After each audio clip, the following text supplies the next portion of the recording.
This is NewsBreak26 in Southwest New Brunswick. I'm Vicki Hogarth. Here's what's happening in our part of the world. A new yellow level of recovery is now in effect, a welcome change for many New Brunswickers who are eager to expand their list of a steady 10 close contacts to a steady 15. But despite loosened restrictions, there is still no date on the table for a possible return to the Atlantic bubble. Minister of Health Dorothy Shepherd also said at a press conference on Friday that out-of-province homeowners and immediate family members are still unable to visit the province even with a 14-day quarantine plan.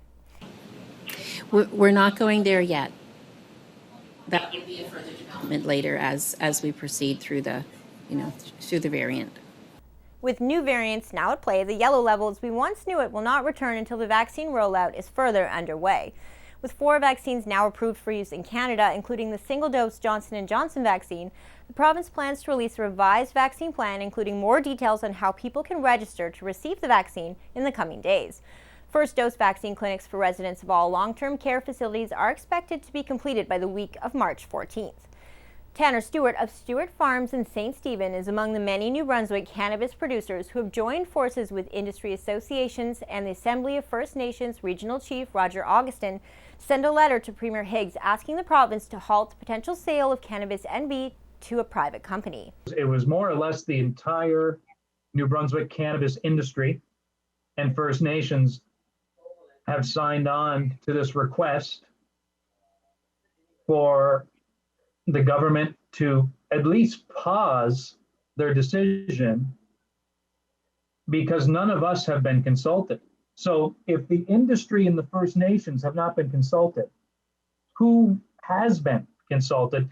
The province originally announced plans to sell Cannabis NB in late 2019 during the early stages when the Crown Corporation was still operating at a loss.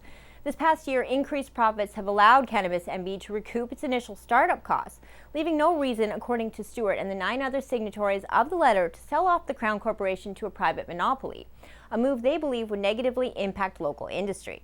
I think we were taking it for granted that as Cannabis NB was progressing in profitability, that they would make the right decision. But, that article came out 2 weeks ago, said they're down to a single buyer.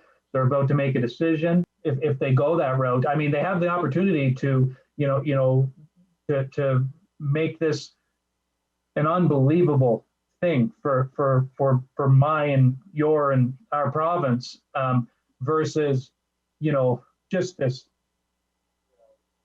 decision that will turn us into the biggest loser on a provincial scale in Canada. Stewart employs 20 people at a St. Stephen-based company where he makes a range of products including cannabis topicals such as bath bombs. He expects to employ up to 60 people in the coming year thanks to the current marketplace.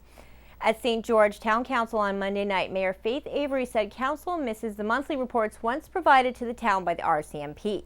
This past month, we've had 2 serious incidents within our town, both without any conversations by the RCMP to town officials. Again, I have to stress the importance of our much-missed monthly reports and open dialogue. Speaking for the town and as a resident myself, I feel we need to be more informed and kept current. We pay an annual amount of $450,000 and feel the price tag should include a monthly report at the least. It's sad when we have to learn things happening via Facebook. That's all the news I have for you. For more stories and live-streamed COVID-19 updates for New Brunswick, follow us on Facebook at CHCO.TV. A news and public affairs production of CHCO-TV, New Brunswick's only source for independent community television.